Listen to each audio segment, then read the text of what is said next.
যতদিন না মেট্রোর কাজ শেষ হবে ততক্ষণ রাস্তা ঠিকঠাক রাখা অসম্ভব হয়ে যায়, বিশেষ করে বর্ষাকালে। তার কারণ আপনারা দেখছেন যে এখানে পুরোটাই ওরা কি বলে এটাকে, এই যে ব্যারিকেডিং করে দিয়েছে। ব্যারিকেডিংয়ের তলায় ওরা কি করছে, পাইলিংয়ের জন্য অনেক সময় জল সিপেজ করছে, বা বর্ষার জল, সেই জলটা আসবে কি করে, বেরোবে কি করে, সেই জন্য এটা কি হচ্ছে, সিপেজটা হচ্ছে রাস্তার তলা দিয়ে। আর সিপেজ রাস্তার তলাতে হওয়ার কারণে কি হচ্ছে, রাস্তাটা যে কোনো সময় বসে যাচ্ছে, বা বসে গিয়ে রাস্তা তো ভাঙছেই, তাছাড়াও এইরকম ধস নেমে যাচ্ছে।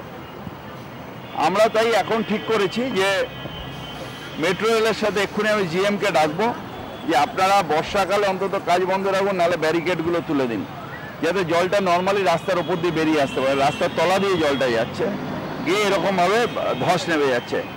আর নহলে আপনারা নিজেরা নিজেদের চ্যানেল সিস্টেম করুন, পাম্প সিস্টেম করে জলটাকে এই পাশে বার করে দিন। যে কোনো একটা জিনিস করতে হবে, নাহলে তো এরকমভাবে এটা। আর এখন যা সেন্ট্রাল গভর্নমেন্ট যা মেট্রোকে করেছে, তাতে আমার মনে হয় না 10 বছরে মেট্রোর কাজ শেষ হবে।